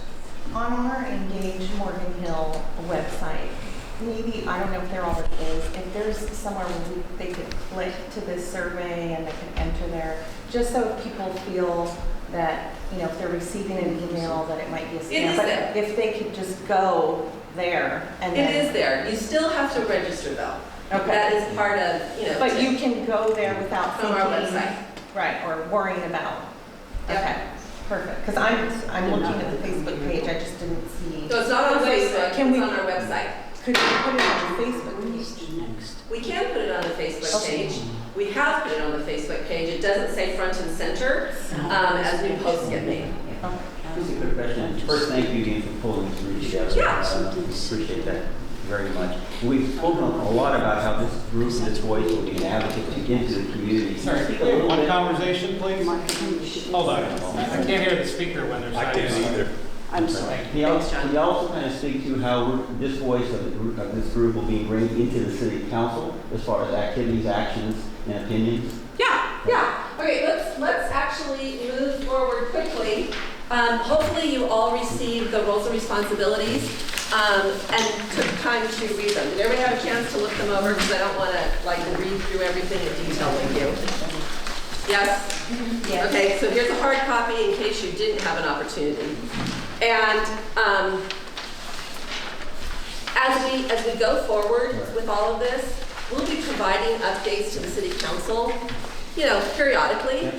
And that will be reports of what's happening within this group and reports of what other feedback and so forth we're receiving from the community.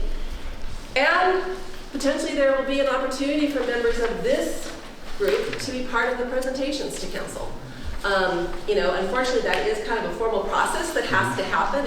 It's not casual. That is the way that you provide feedback to the city council in a formal way, is to come to a council meeting, provide a report, has to be agendized. But yes, that's what I envision. Okay?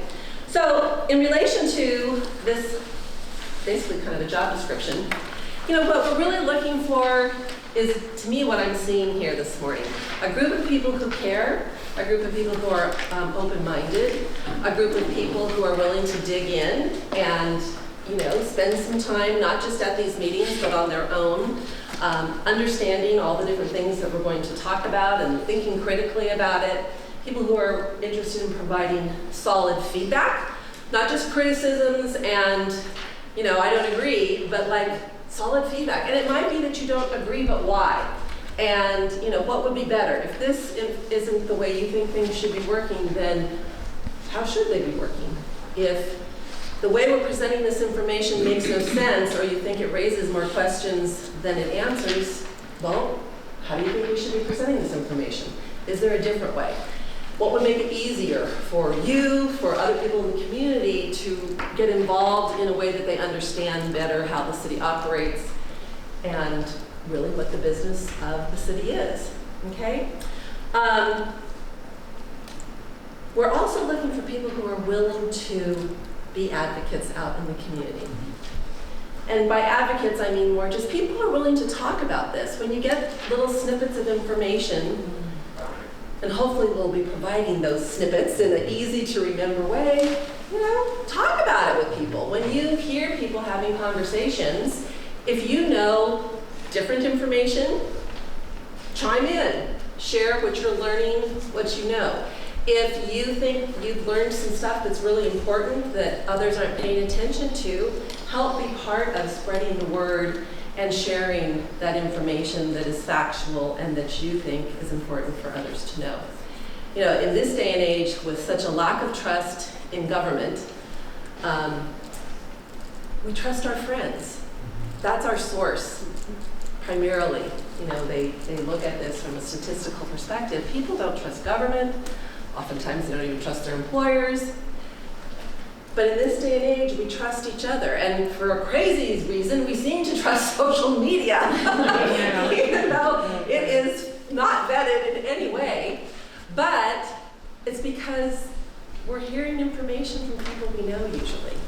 And we tend to trust that more, even without verifying it, because Cecilia posted it and I know Cecilia. She says, I trust it more than John is shaking his head.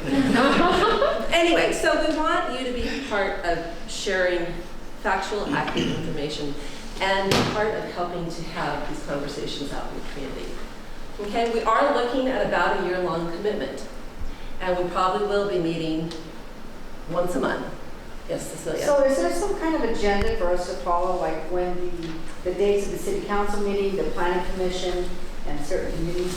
We can definitely provide that out to everybody.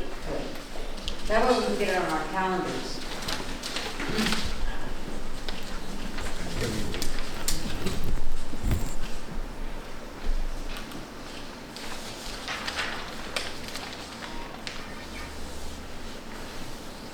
Okay. And actually, for those of you who like to go online and get notifications, we're interested in having you sign up to get notifications. Okay. Do you want to ask if anyone here doesn't get your 411? Yeah. Does anybody here not get emails from Maureen? No. Okay. All right, we are getting close to running out of time.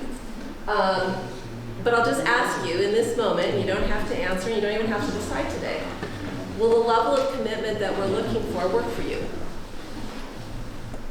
If you can't be here 100% of the time, that's okay. There's going to be times that you can't. But in general, are you committed to the process, to being here as much as you can, and really stay with it for about a year and provide valuable, good input? That's what I want you to really think about and decide. On that, are the dates for the meetings are set? Or We're going to talk about that right now. So that that's the next thing. Ongoing meetings, dates, and time. When we sent out the invitation to you, if you RSVP'd online, it also asked you what you preferred in terms of a day of the week and a time to meet. So the results from that were that the majority of people said they prefer to meet at this time, on a Saturday from 9 to 11. And the next was on a Thursday evening from 7 p.m. to 9 p.m.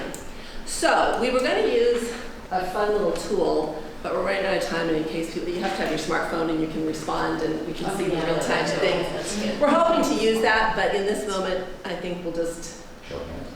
Yes. Exactly, the good old-fashioned way. So, how many people would prefer to meet on Saturday mornings, 9 to 11? Okay, just show of hands, that looks like a majority. Is there anybody here, I realize depending on the Saturday, you might not be able to come. Is there anyone here who absolutely cannot do Saturday mornings, 9 to 11? Just during football season. Unless we start waiting to get Sundays. You could always update us all.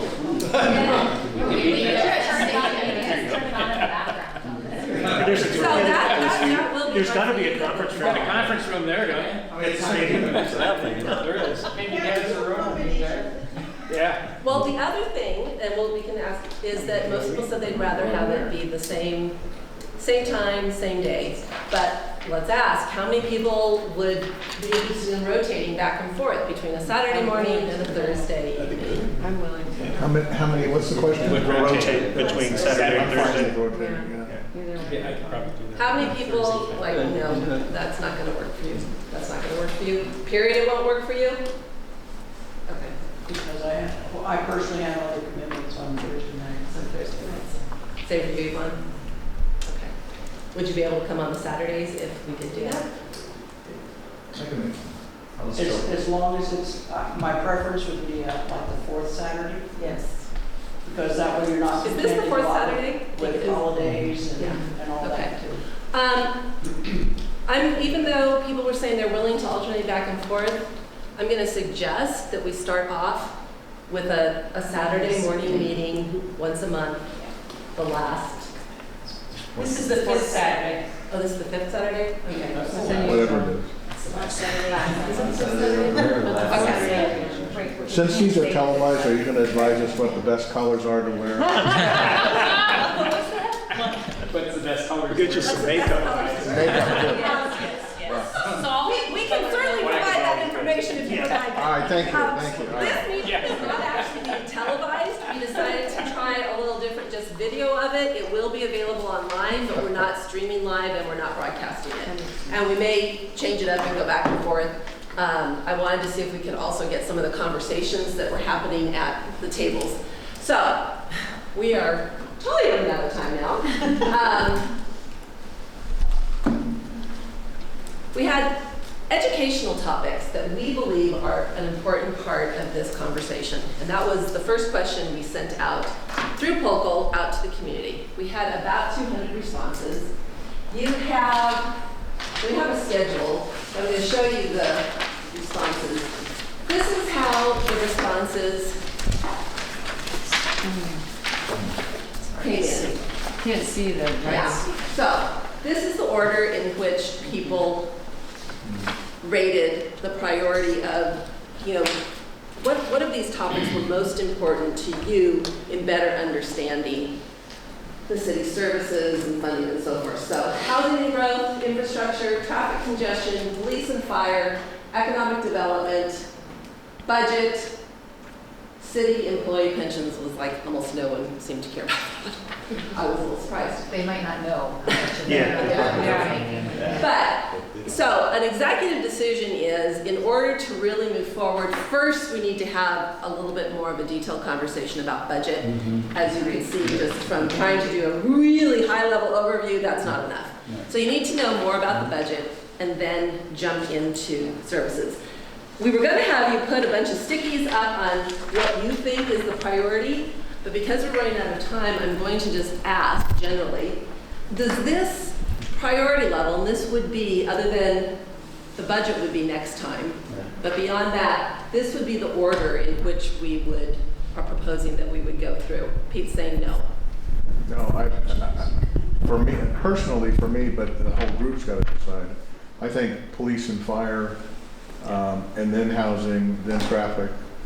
But police and fire have got to be, I mean, that's the bulk of the budget. And it's the premier service of the city. That's not the way that it came through. Well, they're wrong then. Yeah, I agree. I think that what you're seeing here is a reflection of people's concerns rather than people's priorities. And I think that it scares me that pensions is down at the bottom, because I think that people aren't realizing that they don't realize what an impact it's going to be. Huge unfunded. And so I agree that police and fire should be higher than it is, and I also think that, but it's also, they're all the same conversation, right? They're also interconnected. Of course, yes. Yeah, I agree. Budget will end up, like you said, towards the top, and it drives a lot of the other discussions. And economic development certainly drives a lot of those discussions about police and fire and what we can afford. So I think a lot of them are very interrelated. They're all interrelated, but we want to have some topics on a monthly basis, one that are going to be the primary focus for this group, and that will also be the primary focus of information that we're sharing out into the community and trying to get input on. John?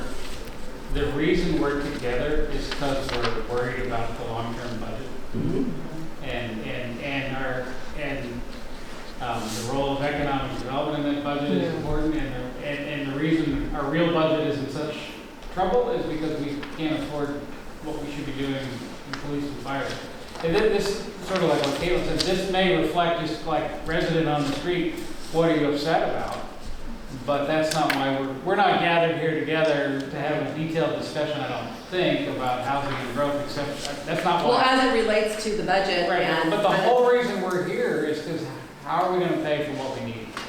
So budget will be a part of every single conversation, but just in relation to the different topics. Jody, and then I'm going to make traffic is third, but really traffic is something that's only just, the city of Morgan Hill can only control it so much. It has to do with all the cities and all the people, so I think that should probably be low, because there's only so much the city of Morgan Hill can control that.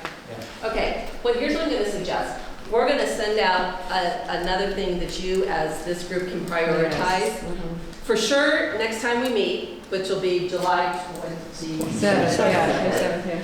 We will be talking about the budget. We'll spend 2 hours really talking about budget and so forth. We'll send out another thing so that you, as a group, can prioritize this, since we're not going to have time to do that over there on the windows. Does that make sense? Yes. Because I'm hearing enough, like, Well, Maureen, we were told that part of what we're going to be doing is advocating out in our communities. And I think as a way of engaging people, housing is what they talk about. And so I think that, yeah, in terms of what we're concerned about, in terms of city funding, we're looking at the budget. But in terms of advocating, we have to talk to people about housing and then bring in the information about the budget. So I really feel that that is a good, that's the order we should look at things. Out of this group. your input. Right, then I would say, okay, well, here's what we want you to give us feedback on. Number one, and then we're here to Right. help out. Right. Exactly, decisions you're gonna make. Right. So, based upon the order that things were prioritized, we've suggested a schedule. It's on the back of your agenda, so that you can kind of see the progression of things over the next few months. So, we may change up the order of this. We may leave it exactly this in terms of the topics. But we had our mid-cycle budget update, which basically was the true kickoff for this. We identified the topics that we think are key to this whole big conversation, even if they don't seem directly like budgetary topics, but we know they're important issues out in the community. Housing is huge in our community. That is constantly talked about, whether it's because we don't have enough affordable housing, or because it's too expensive to live here, or because we've had so much growth in terms of new residential housing. Developed the community advisory group. That's started and will be ongoing. We launched our local engagement tool, which we will talk more about as we continue to meet our topics, and this is the outline. Then starting in January, we'll be really digging into the budget, coming up with recommendations from this group as a part of that process, and then ultimately the council will adopt the budget next June. Any questions about that? And we're already over a few minutes. I apologize. I was really trying to keep a firm end time. These are a variety of different communication tools that we'd like to suggest we could use in this group. For sure, email. Is everybody's good with email, I assume. We'll put information on our website. There was a suggestion that perhaps this group would like a closed Facebook group? You don't do Facebook. Any sense of, would anybody like a closed Facebook group? I'm not sure how valuable that would really be. Okay, I'm not seeing any interest in that. A Google group, using Dropbox. I mean, everything that we're going to be sharing, I think, can be shared through email or by providing links to a website, as long as everybody here does have access to a computer, the internet, and that works. I think we'll reach more people. Dropbox is fine, but not everybody uses Dropbox. Yeah. For the sake of transparency, I would suggest that we just continue any like large documents that we see, that's not working documents, but things that just on the Engage website so that anybody can read them. We have links to them there, and then any communications we have to have them with us. I agree.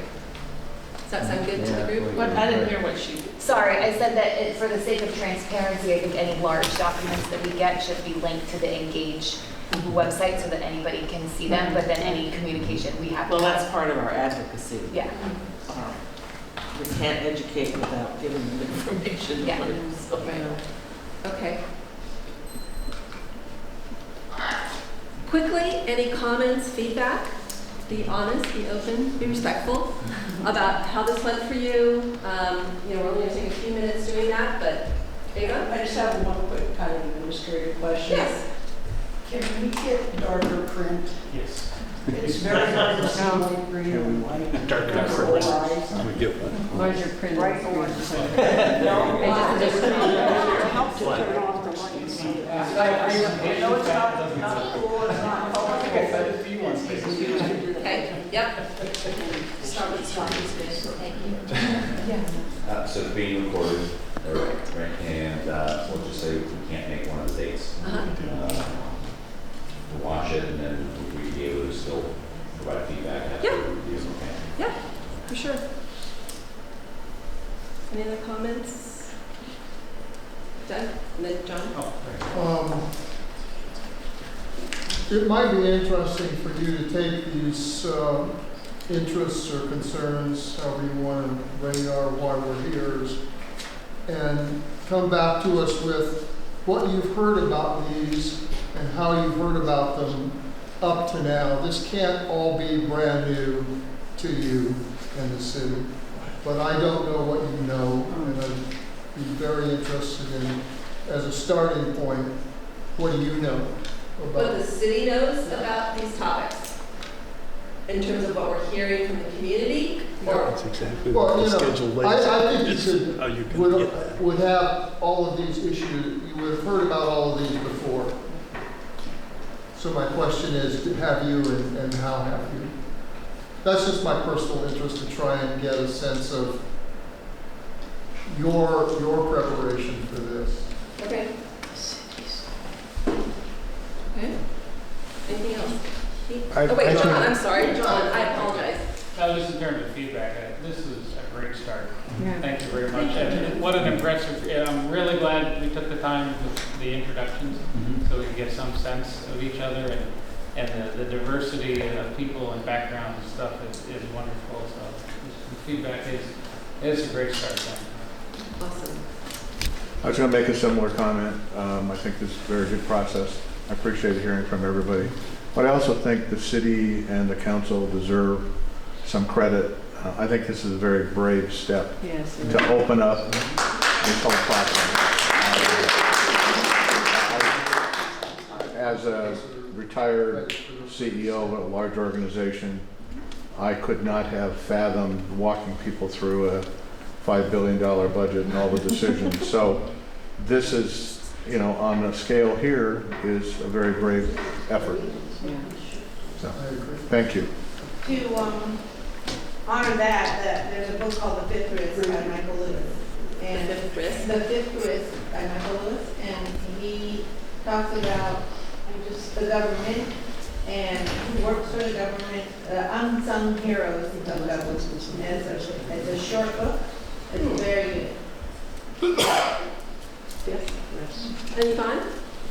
Yeah, I've been doing some reading, some questions about some of the topics here, and sometimes I come across articles that mention cities that have done things in, approached things in pretty innovative ways, and I'd like to know if there's a way that for articles, if we can post them so other people can read them So obviously you're welcome to post them in any way that you want to. You're welcome to share them with me, and I can filter them out to this group.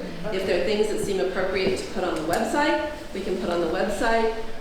New topics as they come up in the weekly 411 that get sent out, we can put links in there so that kind of the community is also getting that ongoing as new things come up. They're getting the same kind of information. So for sure, for sure.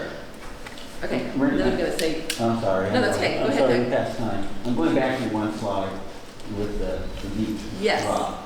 Is there a way for the city or under your office to be able to summarize the next couple of years where we hit that inflection point based on those preferences, some of the constraints or the exposures the city is already looking at, so we can understand the enormity and the gravity of what we're dealing with? so am I understanding kind of some of the assumptions that are built into that in addition to the? Yeah, the key assumptions and some of the higher risk areas going to the point of where we get into the 25% line. It gives us some stage setting on what we're already looking at as it relates to a community. Because right now, I don't know if we all have enough background and depth on that. It would be helpful as far as some of the prep work, if that's doable. Okay. I think we can definitely do that. And we'll have that ready for the next meeting.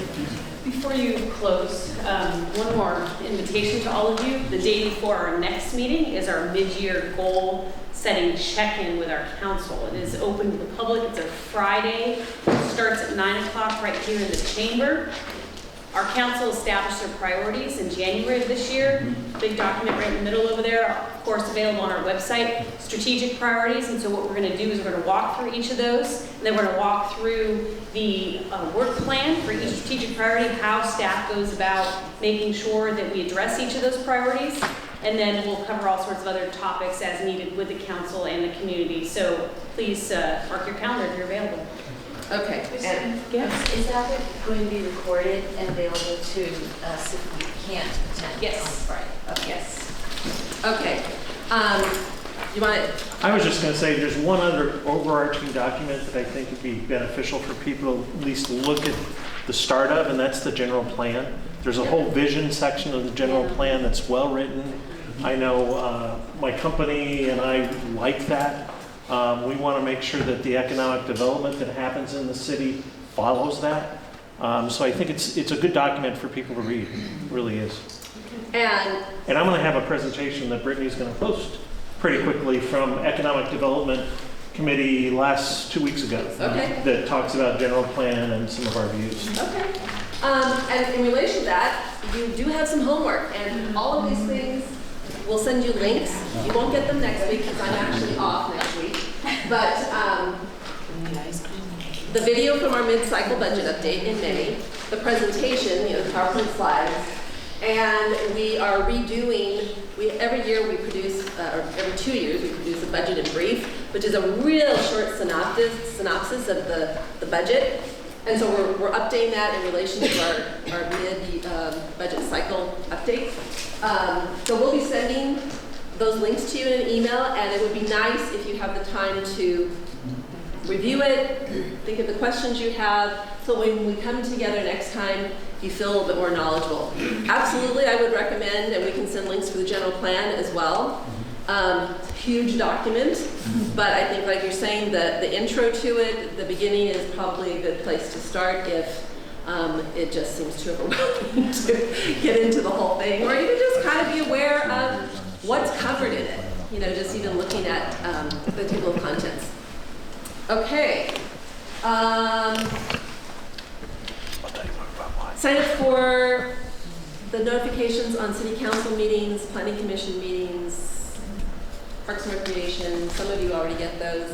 We'll send links for that as well. And thank you so very much. And I Thank you.